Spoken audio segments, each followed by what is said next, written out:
Grandes batallas, guerras, episodios históricos poco conocidos, grandes personajes, biografías y mucho más en La Biblioteca de la Historia, con Gerión de Contestania.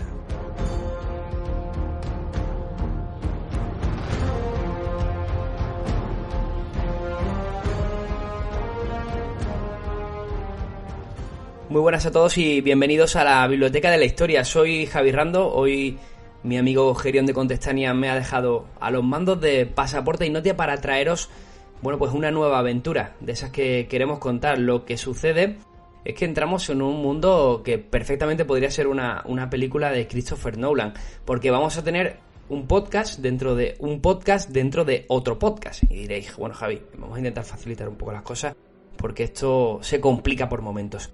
Es muy sencillo. Estamos en la Biblioteca de la Historia. Dentro de la Biblioteca de la Historia tenemos la sección Pasaporte Ignotia. Y dentro de Pasaporte Ignotia vamos a iniciar algo que me apetecía hacer desde hace mucho tiempo, y es una saga que tuviera como base, pues todo lo que fueron las aventuras de España para poder consolidar su posición en las Filipinas.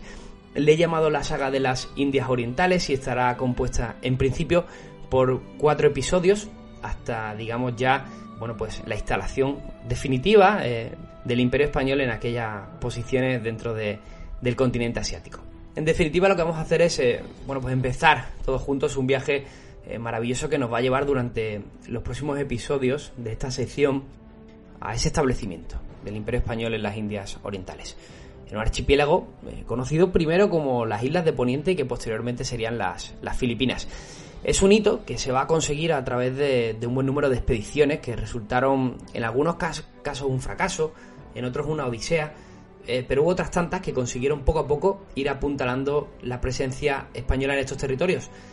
Va a despertar también, y de hecho va a ser casi core de lo que hablemos, un conflicto territorial contra Portugal, que era la potencia reinante en aquellas aguas tan alejadas de la península ibérica.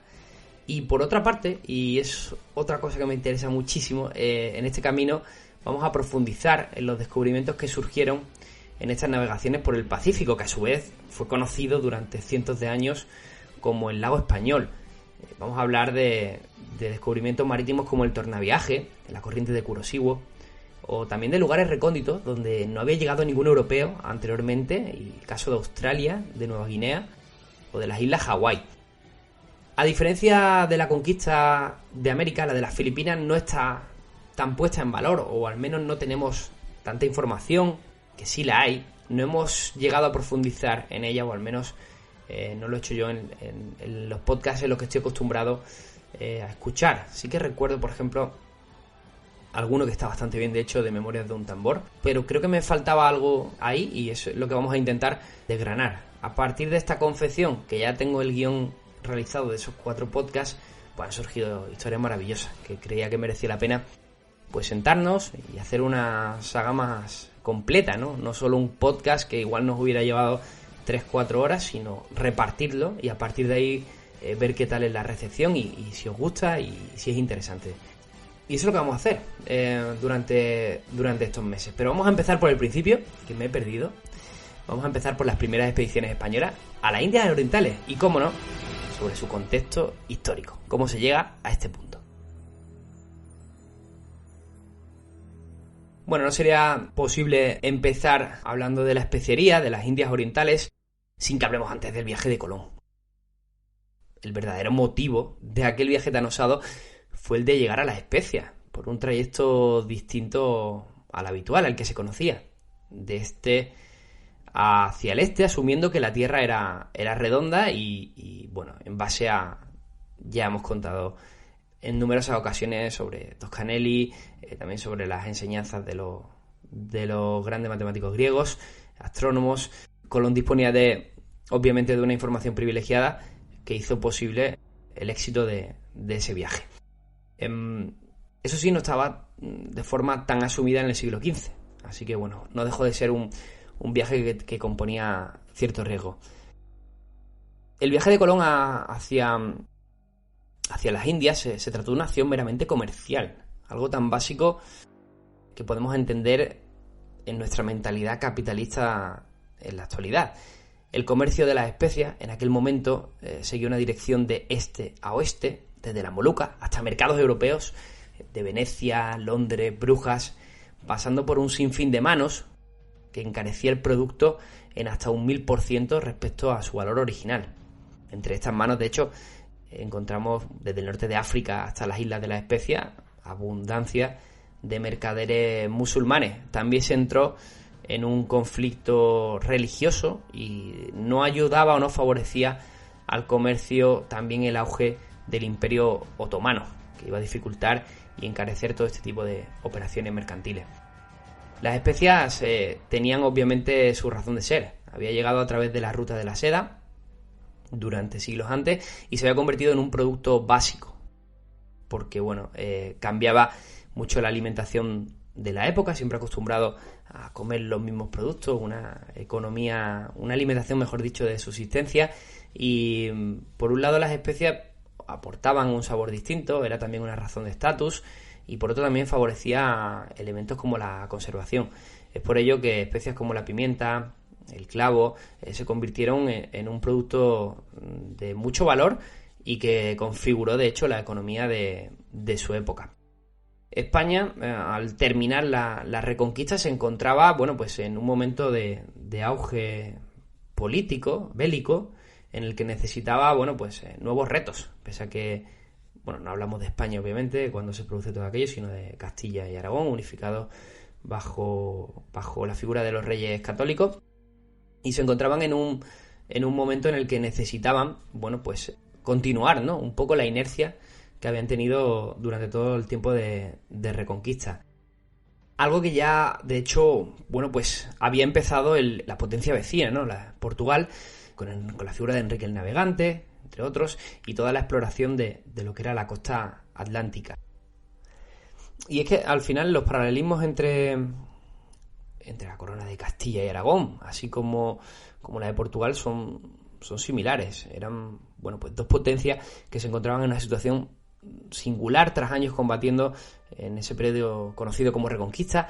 Esta forma de vida de tensión fronteriza y bélica propiciaría el desarrollo de estos dos pequeños estados, hasta el punto que, tras consumarse esa expulsión de los denominados invasores, todo lo que no fuera a continuar con la expansión de sus territorios carecía de sentido. Portugal controlaba ya una buena parte del tráfico de la especiería y lideraba la tecnología marítima de la época, por su influencia en esas costas atlánticas de las que hemos hablado, y abogó por abrir el paso del sur de África hasta la fuente de las especias, como respuesta también al descubrimiento de América de Cristóbal Colón, que se produciría casi de casualidad, y por entonces se desconocía el hecho de lo que había descubierto. Pero en términos generales se podría decir que todos estaban de acuerdo en que había puesto pie en Asia, aunque ya poco a poco, a través de los distintos viajes y de las distintas pruebas, fue evidente que no era así. Lo cierto es que Portugal se tomó como un hecho preocupante el hecho de que Castilla pudiera monopolizar el control de estos productos en esa nueva ruta marítima, aunque desconocían que todavía les llevaría este germen del Imperio Español más de 100 años poder hacerlo. El elegido para llegar hasta Asia sería Vasco de Gama, que iba a completar un proceso de años donde intervinieron figuras como Enrique el Navegante y Manuel I de Portugal para poder bordear África por el Cabo de Buena Esperanza y llegar finalmente a Calcuta, en la India. No voy a hablar mucho sobre el viaje de Vasco de Gama, de hecho no voy a repasar apenas absolutamente nada de este viaje, porque de hecho tenéis disponible un buen podcast de Gerión sobre la figura de Vasco de Gama y también sobre Enrique el Navegante. Lo podéis encontrar aquí en nuestro archivo de podcast. Lo que sí que es cierto es que estos dos movimientos, la llegada de España al continente americano, que había que todavía que ponerlo en situación, y la de Portugal a las costas de la India, lo que hizo fue aumentar la tensión. Ambos se estaban jugando en ese momento el control del comercio de las especias. Además intervendría la Iglesia Católica, en concreto el Papa Alejandro VI de los Borgia, al respecto de entender una reclamación legítima de los reyes católicos sobre el nuevo territorio que había descubierto Colón. Se produjeron 4 bulas papales emitidas por el Papa que provocó que Juan II tuviera que avenirse a un acuerdo que sería conocido por todos y que siempre hablamos cuando hablamos de esta época de conquista, que es el Tratado de Tordesillas, firmado en 1494 entre Castilla y Portugal. Se repartieron básicamente las áreas de influencia de cada uno. Portugal se aseguraba el control de la navegación atlántica hacia Oriente, que había abierto Vasco de Gama, mientras que Castilla pudo hacerlo con sus nuevas posesiones descubiertas y añadiendo además Oriente siempre y cuando llegara por la ruta descubierta. Así, en resumen, podemos determinar que nos encontramos en un contexto donde el objetivo era el de llegar a las Molucas y que todo esto, esta baraja, se rompe cuando Vasco de Gama llega a Calcuta, justo en el que momento, pocos años antes, Colón lo había hecho a las Antillas. El descubrimiento de ambas rutas válidas por estas dos potencias provoca un reparto algo ambiguo que deja claro una cosa, que la ruta de Poniente es para los españoles y la del Índico es para los portugueses. De hecho, se fijó una línea de demarcación a 370 leguas de las Islas Azores, la parte de Oriente para los portugueses y la de Occidente para el Imperio Español. Pero como vais a ver a lo largo de toda esta saga de las Indias Orientales, esto nunca va a quedar del todo claro y cada potencia va a entender ese acuerdo de una forma u otra, lo que va a generar esos conflictos al otro lado del mundo.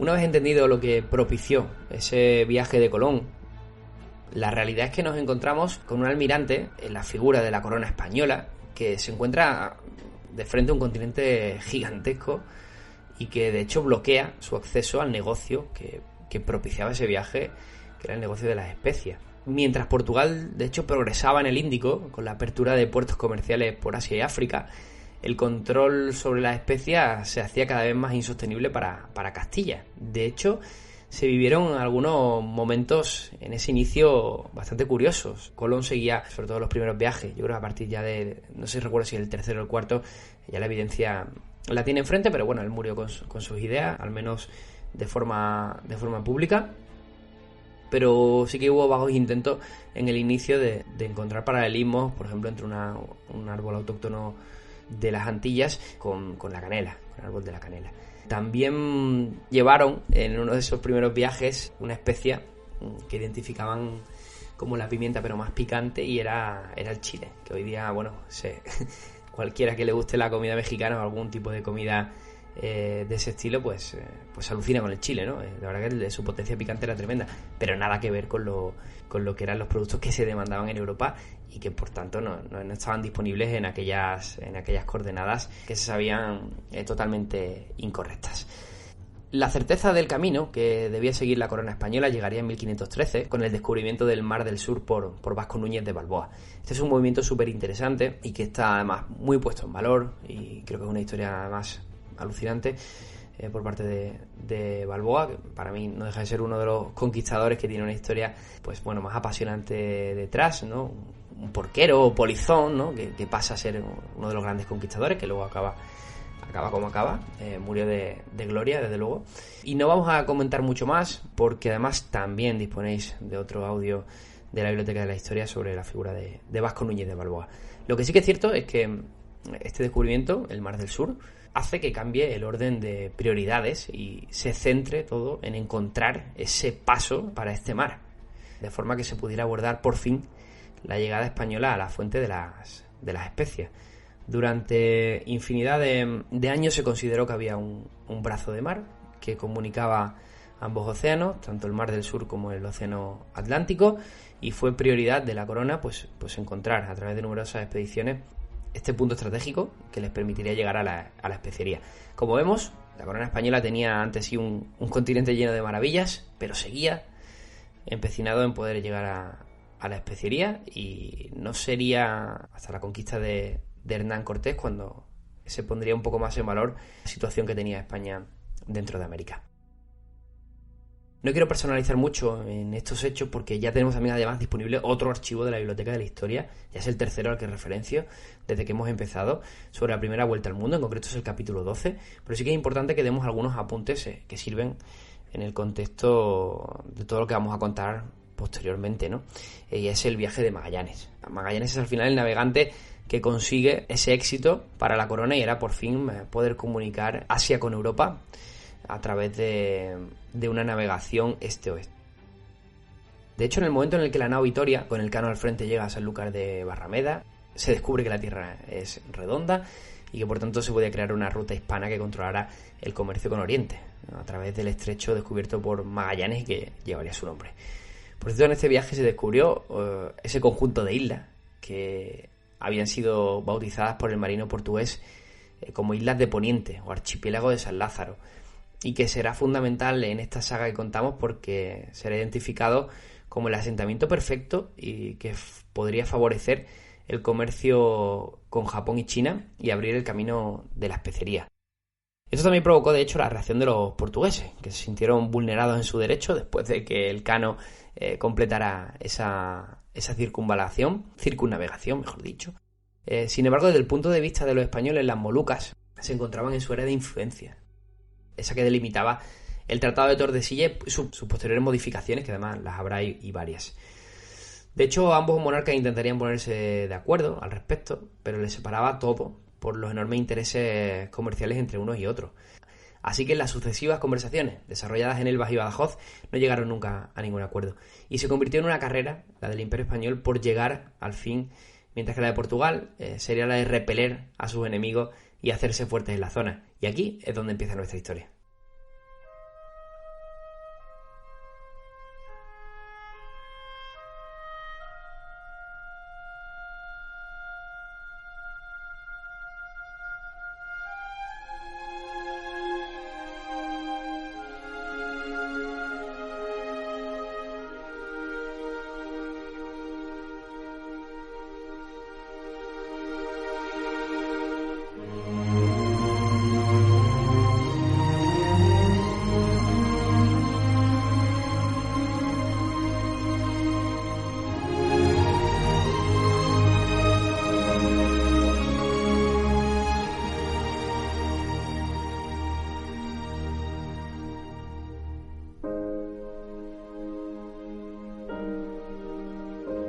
Bueno, no sé si habrá parecido largo el contexto histórico y seguramente incluso por extenso que haya podido parecer, ya os digo que falta mucho, que solo lo que es el contexto histórico probablemente tendría un podcast en sí mismo.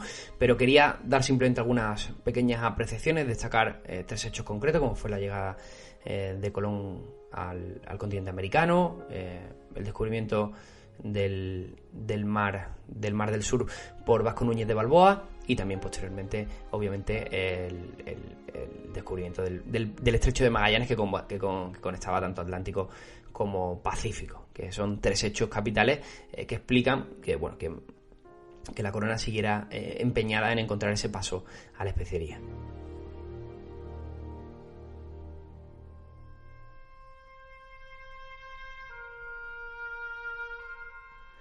Y ahora sí que sí, empezamos nuestra historia en mayo de 1524 con el emperador Carlos I de España decidido a montar a una expedición que acudiera a esos territorios que él consideraba en disputa y estableciera un puerto comercial que reclamara sus derechos de posesión sobre los mismos. Como decimos, había sido identificado ese archipiélago de San Lázaro, esas islas de Poniente, lo que hoy conocemos como Filipinas, y con el objetivo de agilizar esta proclama se dispuso. Incluso lo dio todo el emperador. Puso en marcha una casa de contratación en A Coruña que tenía como objetivo, dar soporte a la construcción de todas las naves y también alentar a todos aquellos emprendedores que quisieran estimular sus propias iniciativas en esa empresa a nivel imperio. Un año después de poner en marcha la ordenanza del emperador, se otorgó el mando de la expedición a García Jofre de Loaysa, que conoceremos como Loaysa desde ahora, y que recibiría además el cargo de capitán general de la Armada y gobernador de las Islas Molucas. O sea, ya le daban el título por adelantado. Loaysa era una persona que estaba muy bien relacionada tanto con la élite eclesiástica como nobiliaria. De hecho, él era de noble linaje y no en vano era descendiente de Godofredo, el primer rey de Jerusalén.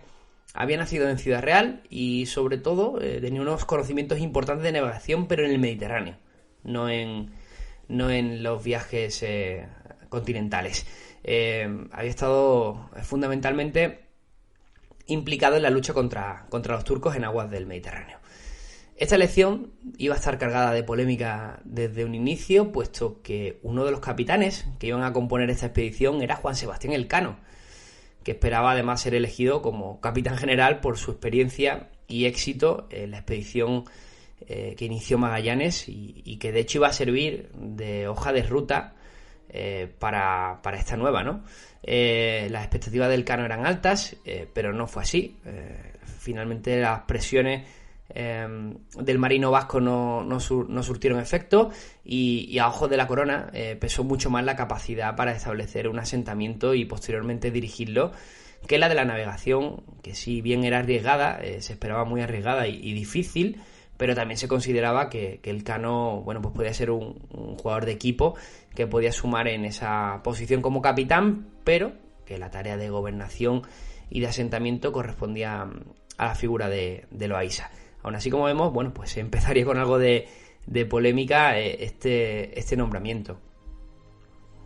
14 meses tardaron en la construcción de la flota, que la compondría en concreto 4 naos, 2 carabelas y un patache, construidos en artilleros vascos y gallegos que estuvieran cercanos a esa casa de contratación en A Coruña, que iba a servir como base para toda esta actividad que se preveía llegara desde la especiería.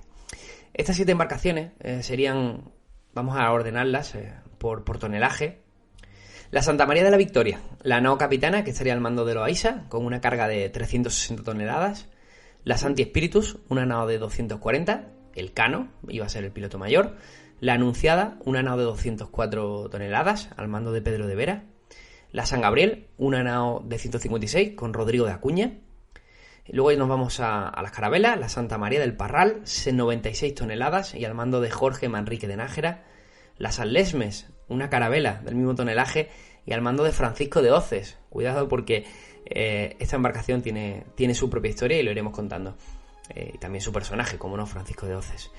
Y la Santiago, la última, un patache de 60 toneladas y con Santiago de Guevara. Esta expedición se completó con el reclutamiento de más de 450 hombres de procedencias distintas, desde Andalucía, País Vasco, Galicia, Castilla e incluso también marinos italianos, flamencos y alemanes. Entre estos encontramos nombres relevantes. Ya hemos hecho referencia, como no, al de Juan Sebastián Elcano, que tendrá, como no puede ser de otra manera, un papel primordial en esta historia. Muchos lo recuerdan solo por la circunvalación, pero, y sin hacer spoiler, también tiene un puesto destacado en esta expedición de Loaysa. También destacamos a Gabriel de Castilla, que volvería a esas coordenadas años más tarde, en 1604, ya fuera de esta expedición de Loaysa, y según un texto de un marino holandés, fue la primera persona que avistó el continente antártico. De hecho, como bien sabéis, el nombre de la base que mantiene España dentro de la Antártida se llama Gabriel de Castilla, precisamente en honor a este marino. Y también tenemos nombres importantes que dejarán su sello en la historia, como son el caso de Francisco de Oces, que también lo hemos contado, y un joven Urdaneta, que tendrá su propio episodio en esta saga de las Indias Orientales. Creo que es el cuarto que tenemos previsto. Y vamos a ir hablando con más profundidad en los siguientes episodios que componen esta saga de las Indias Orientales, pero ya están aquí, también tienen su sello en esta primera expedición de Loaysa.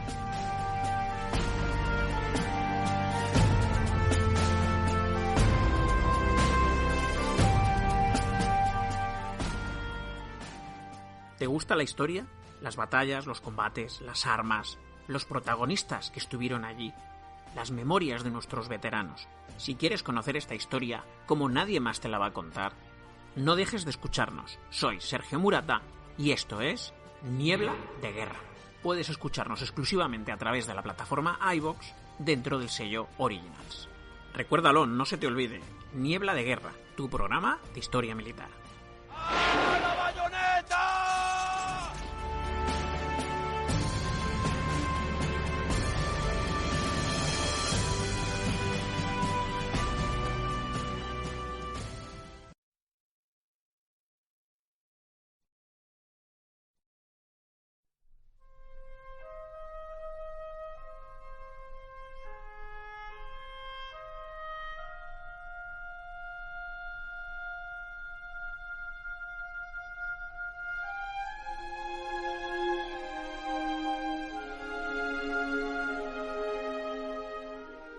El 24 de julio de 1525, la expedición zarpaba por fin desde el puerto de A Coruña para tomar tierra primero en La Gomera, el 1 de agosto, sin ningún incidente que tengamos que destacar en esta primera parte del trayecto. Durante los siguientes 12 días prepararon todo el avituallamiento necesario para los próximos meses. Se equiparon con leña, con agua, con carne fresca y los capitanes comenzaron a perfilar la navegación atlántica que les esperaba. Dejando el cano muy claro en este punto durante la reunión de capitanes al mando de Loaysa, que la Sancti Spiritus, su embarcación, la que él mismo dirigía, sería quien comandaría la expedición hasta que se cruzara el estrecho de Magallanes y durante el resto del viaje. El cano les habló a todos estos marinos de los peligros que se encontrarían durante el trayecto, especialmente en el estrecho, una zona expuesta a tormentas y vientos donde tendrían sin duda infinidad de problemas. Previsor ante este tipo de peligros que se les iba a avecinar, se fueron estableciendo de hecho lugares de encuentro, como el de la Bahía de Todos los Santos en Brasil, que sería el punto de reunión en caso de que alguna embarcación se separara durante la travesía de Europa, o mejor dicho, de las costas africanas y canarias hasta América. También tendrían algún punto de encuentro que decidirían más adelante, como el del río Gallegos. O sea que hay diferentes puntos de encuentro. Lo tenían todo bastante previsto y el cano fue muy previsor, atendiendo a todos estos inconvenientes que sin duda se iban a encontrar en una tierra totalmente ignota. El 14 de agosto la flota vuelve al mar, deja atrás el archipiélago canario y vuelve al mar con dirección sur, siguiendo las directrices de la ruta establecida por Cristóbal Colón años antes y que además funcionaba como la seda. Fue una navegación que se tornó algo difícil a causa del temporal, produjo algunos desperfectos en algunas embarcaciones y ralentizó un poquito el ritmo inicial que esperaban. Además vivieron algunos episodios como la captura de una nave portuguesa que se creía francesa en un inicio. Había bastante tensión en aquel momento entre el Imperio Español y Francia, y eso provocó la disputa de los capitanes de la San Gabriel y la Santiago, en concreto de Guevara y de Acuña. Se disputaban el reconocimiento de aquella captura y Loaysa tuvo que tomar cartas en el asunto y poder decidir. También hicieron aguada a la altura de lo que se consideraba que es Guinea Ecuatorial, bautizando la isla de San Mateo, que se estima que es la actual isla de Annobón, en el archipiélago guineano, y que por entonces ya había sido reclamada por los portugueses. Aún así, oye, esta expedición llegó y la bautizó como la isla de San Mateo. Superado todo esto, tomaron dirección a América, entrando en el Atlántico y siguiendo los vientos alisios que les llevaron cómodamente hasta las costas de Brasil, y la alcanzaron de hecho el 19 de noviembre.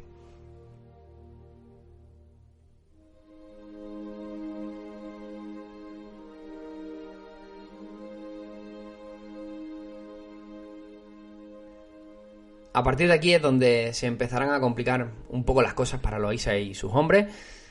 Tras esa llegada tranquila que hemos narrado a las costas de América, tocaba hacer la derrota hacia el sur para buscar el estrecho de Magallanes lo antes posible.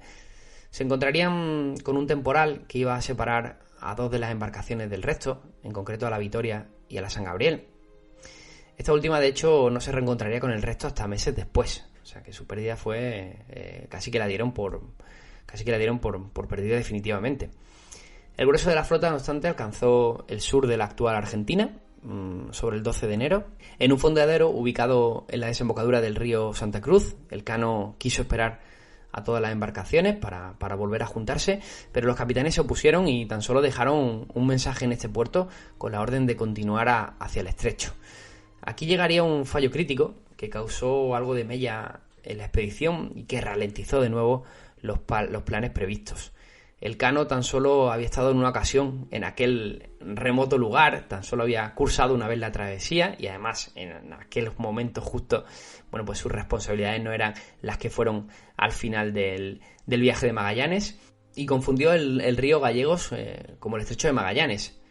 La expedición tomó el río y hasta que se pudieron dar cuenta de que navegaban en una dirección incorrecta, bueno, pues tuvieron que deshacer el camino con la mala suerte de que algunas naves encallaron en los fondos del río y necesitaron algunos días más para dar con el paso adecuado. O sea que se encontraron un río de proporciones, imaginaron, ¿no?, la desembocadura del río Gallegos para confundirla con ese estrecho de Magallanes.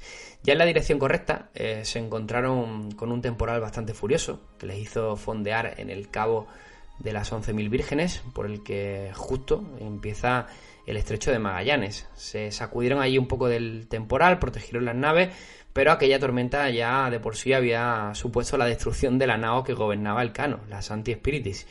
A pesar de ello, consiguieron salvar a la tripulación al completo, que se quedó naufragada en una orilla en tierra desconocida. De hecho, sobrevivieron durante días a pesar del frío y del hambre, hasta que fueron rescatados por la Santiago, que ya había vuelto. Poco después la San Gabriel llegaría, aquella nave que se perdió por las costas de Brasil. Había encontrado las instrucciones que Elcano había dejado en el puerto de Santa Cruz. Y por fin estaba toda la flota reunida el 25 de enero, salvo la pérdida de la Sancti Spiritus. Y se fueron produciendo distintas acometidas para intentar atravesar el estrecho de Magallanes, pero las condiciones atmosféricas lo impedían una y otra vez, repelían los sucesivos intentos de Loaysa y compañía y iban poco a poco menoscabando la moral de aquellos hombres, al tiempo que se producían daños de mayor o menor importancia en lo único que les mantenía con vida en aquel remoto lugar, que eran sus naves. También el aprovisionamiento pues iba también gastándose a consecuencia de esa ralentización entre pérdidas de naves y entre la imposibilidad de atravesar el estrecho de Magallanes. En una de estas ocasiones, de hecho, la San Lesmes fue arrastrada hacia el sur. Y aquí llega uno de los primeros hitos de esta expedición, ya que la San Lesmes navegaría azotada por el temporal hasta lo que se calcula que fueron 55 grados de latitud, en concreto hasta el Cabo de Hornos. Y lo hizo medio siglo antes de que el pirata Francis Drake hiciera suyo aquel lugar. Por eso durante muchos años, en las cartas geográficas, principalmente de España y Portugal, este mar que separa el pico sur del continente americano de la Antártida se denominó como Paso de Hoces, en lugar de Paso de Drake, o Mar de Hoces también. De todas formas, en el segundo episodio de esta saga de las Indias Orientales hablaremos un poco más en profundidad de la San Lesmes, que encierra una aventura y un podcast en sí mismo.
Bueno, y ante esta situación que hemos contado, tenemos una flotilla intentando, por activa y por pasiva, afrontar el paso del Mar del Sur o Pacífico, como lo había bautizado Magallanes. Era tan difícil que se produce la primera deserción, la de la Anunciada.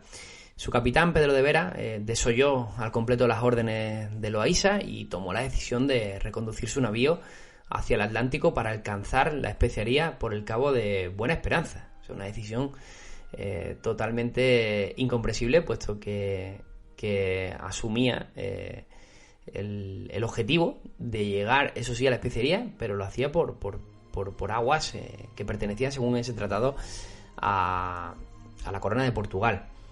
La Anunciada, por tanto, se encontraba desertada y la Sancti Spiritis, como hemos contado antes, en el fondo del mar. De esas 7 embarcaciones que zarparon de A Coruña 2 años antes, tan solo quedaban 5.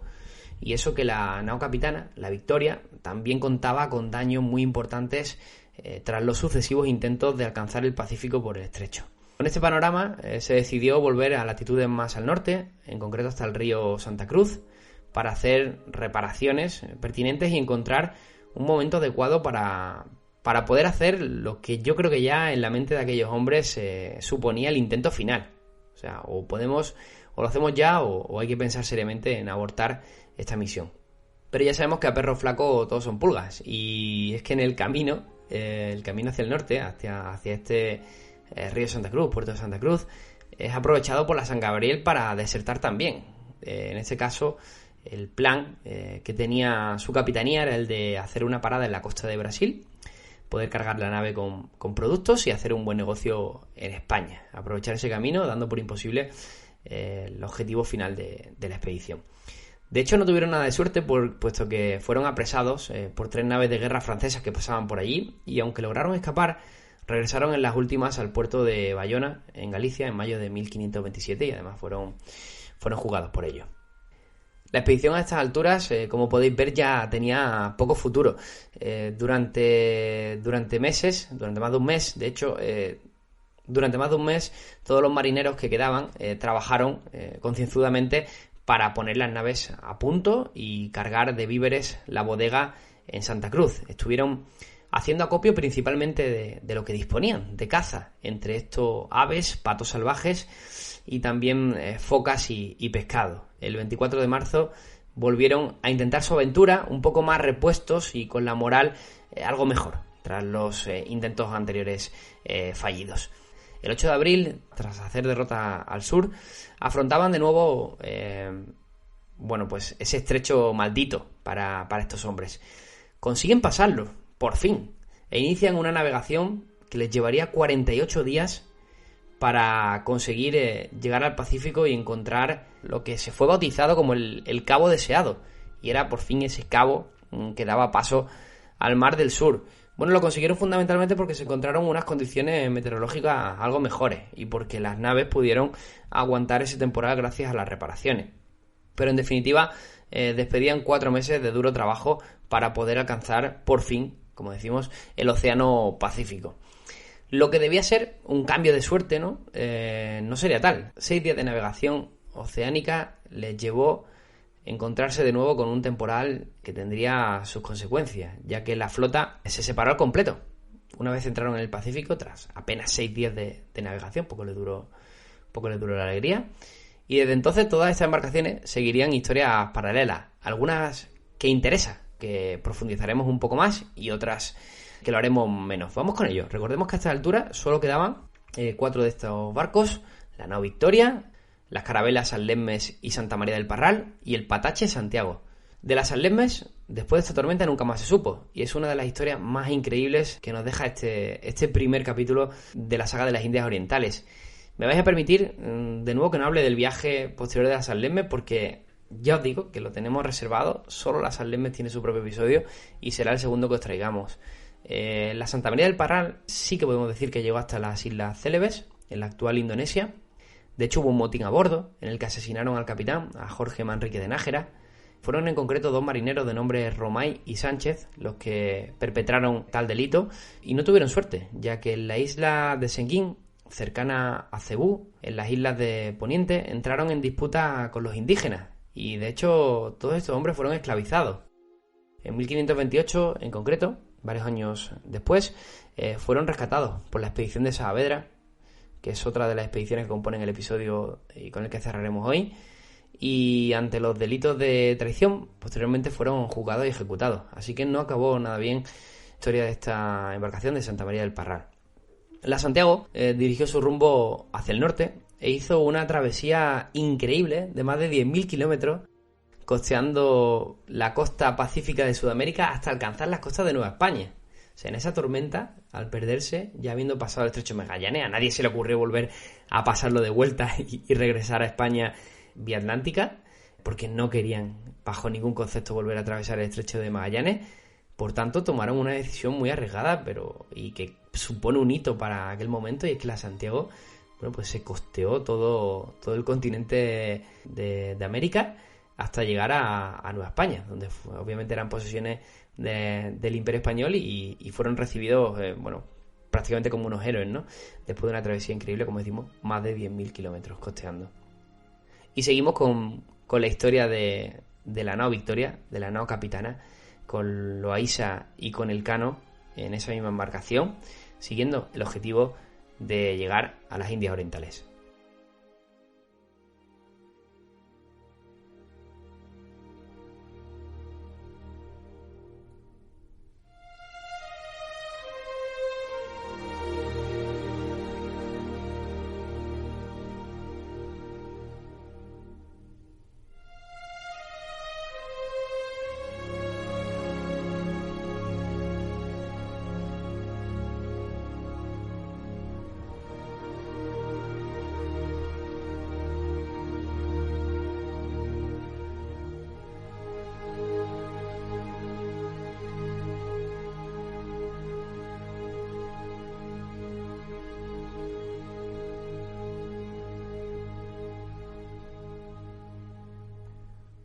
A partir de ese momento, la expedición de Loaisa básicamente se resume en la historia de la Victoria, la nave capitana, que va a ser la que continúe nuestra historia, y todos los acontecimientos que vamos a contar de esta primera expedición.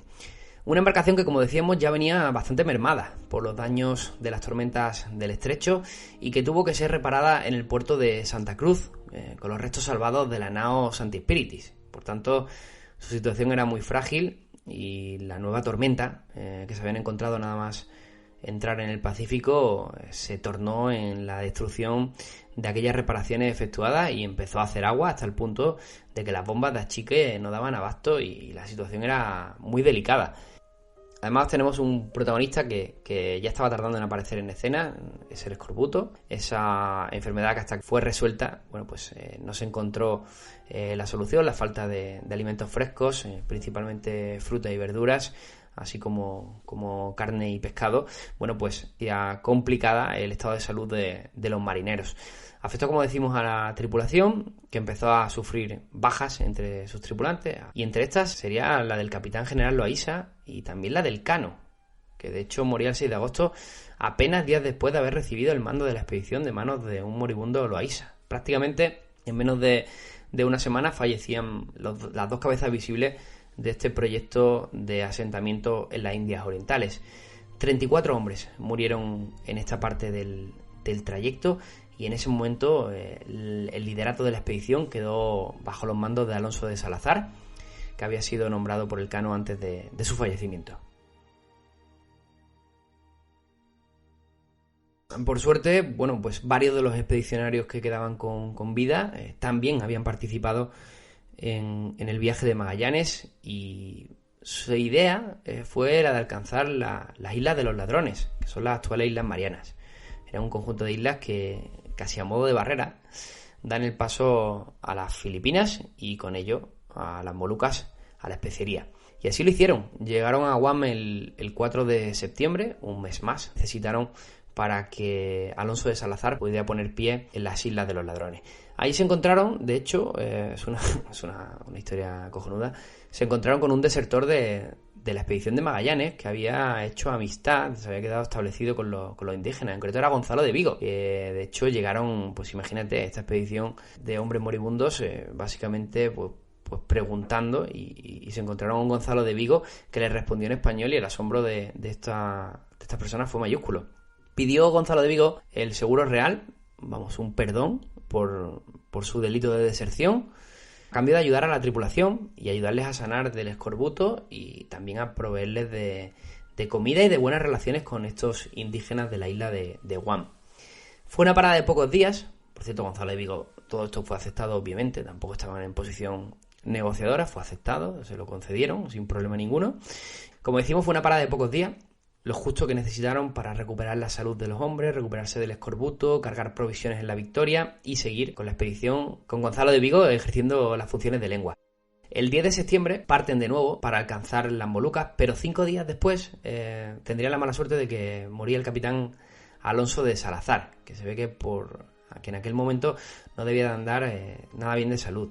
El mando fue reclamado por 2 veteranos de Magallanes, en concreto por Zanquizano y por Bustamante, que de hecho no es la mejor de las circunstancias, pero decidieron emprender una guerra política en alta mar por la capitanía. De hecho, se impuso Zanquizano y Bustamante fue escarcelado para que no hubiera problemas. Se impuso un poco la idea de Zanquizano.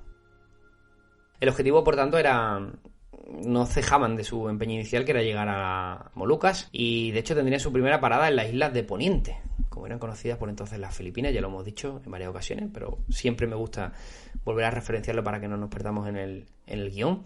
Estuvieron en concreto en Mindanao y en Cebú, donde comerciaron con los locales, pero ante la intensidad de las hostilidades decidieron abandonar la idea de seguir allí, y una tormenta les llevó casualmente a poner proa hasta las Molucas.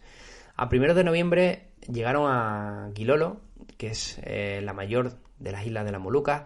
De hecho, fueron confundidos en un inicio con portugueses que venían a atacar, y es que la posición lusa en estas aguas no era tan cómoda como el Imperio Español creía. Los portugueses tenían una base comercial en Ternate, desde donde mantenían relaciones o donde se iban proveyendo, mejor dicho, de todos esos productos que necesitaban, pero mantenían diferencias importantes con los reyezuelos de Gilolo y de Tidore, que eran 2 de las islas de las Molucas más importantes.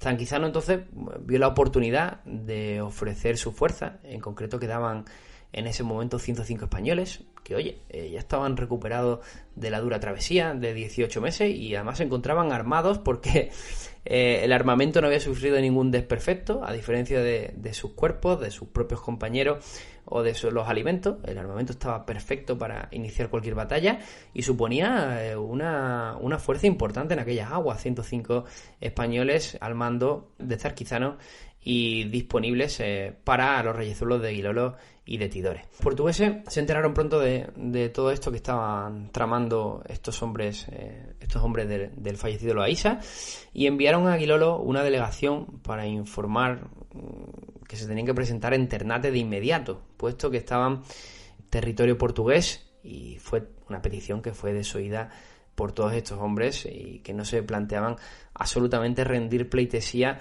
a Portugal, principalmente porque además contravenían con ello una orden directa del emperador Carlos I.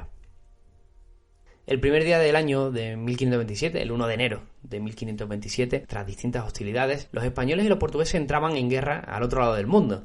Lo increíble de todo esto es que los españoles tan solo disponían de una nao, mientras que la presencia lusa en las Islas Célebes se componía de 2 carabelas, una fusta, un batel y varios praos, además con mercenarios chinos, japoneses y de otras referencias geográficas dentro de la zona del sudeste asiático. El 17 de enero se produjo el primer ataque luso, con la idea de destruir la nao Victoria, que era lo único de lo que disponían estos hombres, que se encontraba fondeada en Tidore. Un ataque, de hecho, que fue muy mal planeado por los portugueses. Yo creo que en un exceso de confianza. Lo hicieron en una noche de luna llena, con lo cual perdían ese factor sorpresa, porque las condiciones lumínicas eran buenas para la defensa, y de hecho la guardia que vigilaba la nao Victoria tuvo tiempo suficiente para avisar y provocar la reacción de los españoles.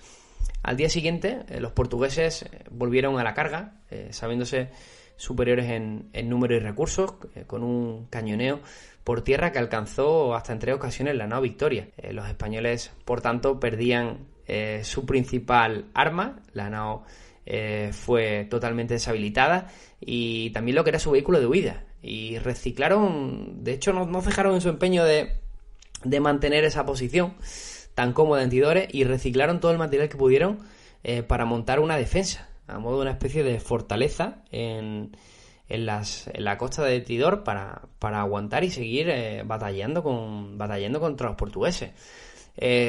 lo gracioso de todo es que su posición les hizo fuerte y de hecho repelieron bien todas las incursiones de sus enemigos y además consiguieron la confianza de sus aliados locales que se implicaron con ellos en esta defensa. Pero finalmente parece que iniciaron, viéndose los portugueses que no podían por las armas pues terminar con esa molestia de estos hombres, de esta expedición de Loaysa, de este resquicio que quedaba, iniciaron unas negociaciones de paz. Y parece que en estas negociaciones de paz, el 11 de julio, fue envenenado Zarquizano, que se le consideraba a la altura de lo que estaban consiguiendo allí, y los portugueses pues, actuaron por la vía surrecticia para acabar con el líder de estos hombres. Fue elegido Hernando de la Torre como nuevo capitán y construyó de inmediato un fuerte en Tidore, o sea, hay algo bastante más serio, con 12 piezas de artillería que quedaban de la nao Victoria. Aguantaron casi un año sin ayuda externa y pese a que el emperador ya conocía la situación que estaban viviendo, aún no había habido margen para que pudiera llegar a una expedición que había sido ordenada a Álvaro de Saavedra y que no llegaría hasta marzo de 1528. Llegaría repleta de suministros y de armas para ayudar a estos hombres que habían conseguido afianzar la posición que les había pedido el emperador. Ahora nos vamos con la expedición de Saavedra, que también tiene una historia en sí misma, pero pese a toda esta ayuda, ya estamos en el punto en el que han llegado, en el que llevan aguantando más de un año, liderados por Hernando de la Torre. Llega a Saavedra, suelta suministros, armas, no sé si hombres también, seguramente sí algunos hombres de refuerzo, y pese a toda esta ayuda, los españoles acaban sucumbiendo ante la presión portuguesa, que disponía de más hombres, más armamento y más tiempo. Abandonan la fortaleza de Tidore y trasladan la guerra a la selva, hacen guerra de guerrilla, algo muy español, por cierto. Los españoles se atrincheraron en unas condiciones inimaginables para hacer esta guerra de guerrillas y aguantar con vida el empuje de los portugueses. Estuvieron otro año y medio más en las selvas de Tidore, protegidos por las tribus locales y guerreando los diferentes impulsos de las diferentes iniciativas de los portugueses por acabar con ellos. Finalmente, diezmados y enfermos pues se entregaron a la gobernación portuguesa para ser repatriados. De ahí, bueno, pues obtuvieron el perdón portugués. Es verdad que vivieron en unas condiciones bastante complicadas, puesto que fueron encarcelados en Goa, en la India, pero el objetivo final era el de llevarlos a Europa de nuevo. Así fue, llegaron a Lisboa en 1536, poniendo fin a este intento de conquista 14 años después de haber sido iniciada. Increíble.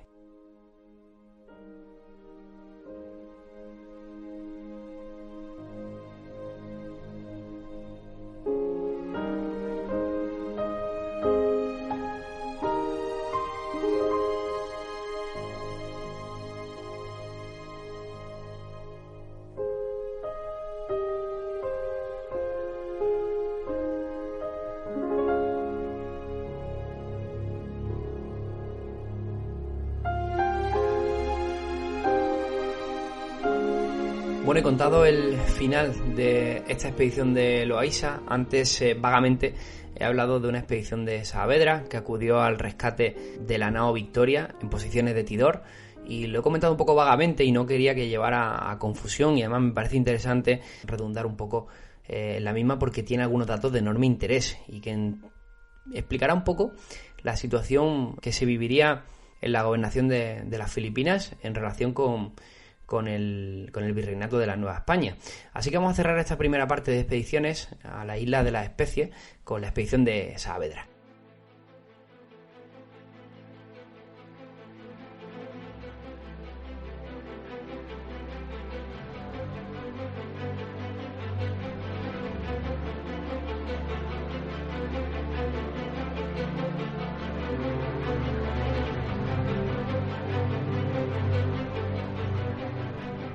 Álvaro Saavedra Cerón era primo de Hernán Cortés. Había acompañado al gran conquistador a Nueva España en su viaje de regreso triunfal en 1526 y pertenecía por tanto a esa nueva aristocracia que se estaba creando alrededor del extremeño y en México. Entre estos grupos de poder se estaba barruntando la idea de que comenzaran también distintas exploraciones al Mar del Sur y que Nueva España debía ser, como así sería de hecho, el punto de unión con todo lo que se fuera descubriendo al este del continente americano.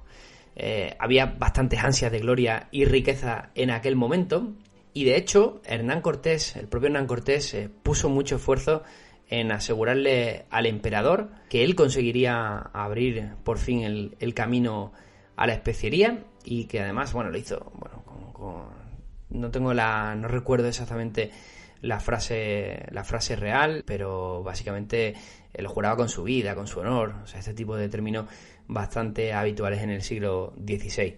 Lo cierto es que a la corona le pareció que la figura de Hernán Cortés, y sobre todo la cantidad de recursos que ya disponía de por sí Nueva España, era un elemento facilitador para esa conquista, y que se podían ahorrar, de hecho, el calvario de tener que costear sus propias expediciones, ya que estos mecenas, esta aristocracia que se estaba creando, las asociaciones tenían capacidad para armar bergantines y fragatas de 10 a 30 toneladas y explorar de por sí el Mar del Sur. E incluso podían crear buques de más de 50 toneladas, y eso ya podía ser palabras mayores. En definitiva, en términos económicos era bastante más rentable que todo lo que se creara cara al Mar del Sur se hiciera desde Nueva España. Las primeras instrucciones que recibiría Cortés fue la de averiguar si se podía llegar a las Molucas desde las costas de Tehuantepec, un puerto situado entre Acapulco y Guatemala, en pleno Pacífico. Y ya de paso, averiguar el paradero de la expedición de Loaysa. Esa fue un poco la orden, porque en aquel momento el emperador Carlos tenía noticias de lo que estaba sucediendo con esa expedición de Loaysa, del Cano y compañía. Estaban completamente perdidos, sin noticias oficiales, y entonces, bueno, pues le encargó a Cortés de que averiguara lo pertinente. El 31 de octubre de 1527, en la flotilla de Nueva España, formada por dos naos, la Florida, que era la nave capitana, y el Santiago, y un bergantín de nombre Espíritu Santo, zarpaba en dirección sureste con una navegación de hecho de poca dificultad. Sin embargo, las costas se complicaron a 1000 leguas a la altura de las Marianas, de esa isla de los ladrones de las que hemos hablado, y la Santiago y la Espíritu Santo desaparecieron sin dejar rastro. No se volvió a saber absolutamente nada más de ellas. A pesar de ello, la Florida, que era la nave capitana de Saavedra, pudo llegar hasta Tidore, en las Molucas, efectuar distintas reparaciones y cargar la bodega con clavo, que suponía ya un éxito comercial dada la circunstancia. Y en junio de 1528 decidieron volver a México, una vez ya se habían encontrado ese encuentro que decimos en Tidore, donde pudieron ayudar a un poco a aquella expedición de Loaysa que seguía aguantando el empuje de los portugueses. Pero en junio de 1528 pues deciden volver a México con las noticias de la expedición de Loaysa y también, bueno, con las bodegas cargadas de especias. Y se enfrentaron a una realidad que se iba a tardar aún años en dilucidar, y sería el tornaviaje. Saavedra nunca logró rehacer el camino de ida y fue continuamente en sus intentos despedido de nuevo a las islas de Poniente. No era capaz en absoluto de volver a las costas mexicanas utilizando ese camino de vuelta. De hecho, su primer intento fue, como decimos, fructífero, todos los demás lo serían, pero el siguiente intento llegaría un año después, en mayo de 1529, totalmente desesperados por conseguir el regreso a México, ya muy incómodos también en aquellas posiciones. En este caso optaron por entrar en océano abierto, pasando Nueva Guinea, y realizaron algunos descubrimientos de islas menores, en las Marshall. Los vientos del este imposibilitaron la navegación, quedando esta nave, la Florida, la capitana, completamente destrozada, y de hecho murió Saavedra en el viaje de vuelta a las Molucas. La expedición de Saavedra, por tanto, tuvo el mismo final que el de Loaysa. Quedó totalmente inservible en Gilolo. Ya estaban en aquel momento los portugueses fuertes, luego de repeler a la expedición de Loaysa, y se entregaron para ser trasladados a Lisboa y juzgados por las autoridades portuguesas vía Goa, vía la India. Pese al desastre de la expedición de Saavedra, una cosa quedó patente, y es que Nueva España iba a ser el puerto de entrada de las actividades que se produjeran en las Indias Orientales, si es que encontraban el modo de volver. Cortés, que era un hombre muy avispado, como todos sabemos, puso todo su esfuerzo, de hecho, en la construcción del puerto de Acapulco, que sería fundamental en los años venideros y que fue una aportación última del gran conquistador. Sin embargo, esta acción de Cortés iba a sufrir un revés por parte del emperador, que se encontraba de hecho con problemas muy serios para financiar sus campañas en Europa y que, acosado por prestamistas italianos y alemanes y viendo que no había ido bien la opción suya, esa expedición que había puesto con Loaysa al frente, bastante ambiciosa y que había sido un completo fracaso, y que tampoco a Cortés le había ido bien con esa expedición de Álvaro de Saavedra. Ambas habían acabado siendo juzgados en Lisboa y teniendo que llegar a un acuerdo con los portugueses para la liberación de estos hombres. El emperador, acosado por esos prestamistas, como decimos, decidió negociar con Portugal sus derechos en las Molucas. El 22 de abril de 1529 se firmó el Tratado de Zaragoza, en el que se entregaba la especiería en exclusiva a Portugal, que conseguía ese monopolio. Se cedía en exclusividad, como decimos, los derechos de posesión, establecimiento y dominio de todas las islas a cambio de 350.000 ducados de oro. Fue un movimiento del emperador que estaba totalmente obsesionado, bueno, pues con esas campañas que tenía en Europa y que a sus ojos eran más importantes que no la dificultad de llegar o de alcanzar la especiería. Y de hecho las Cortes intentaron parar aquello, encontrando una solución de arrendamiento, por ejemplo, pero no fue posible. Pero lo tenía muy claro y España perdió todos sus derechos sobre las Indias Orientales. Claro, si España perdió todos sus derechos sobre las Indias Orientales, pues bueno, podríamos decir que se acaba esta saga de la India Oriental aquí, ¿no? Pero evidentemente no fue así. Hay pactos que se hacen para cumplirse y otros que se hacen para romperlos. Y en este caso, pues años después, sería un pacto que se rompería. Este ha sido todo sobre esta primera saga de las Indias Orientales, este primer episodio donde queríamos contar un poco las primeras expediciones, pero habrá más en el siguiente capítulo. De hecho, vamos a contar la historia de las San Lesmes, esa carabela que formaba parte de la expedición de Loaysa y que tiene un podcast sobre sí misma y que me parece muy interesante retomar. Así que nos vemos en la segunda saga de las Indias Orientales, porque todavía hay mucho que contar hasta que el Imperio Español pueda por fin establecerse en esas islas que se denominarán Filipinas.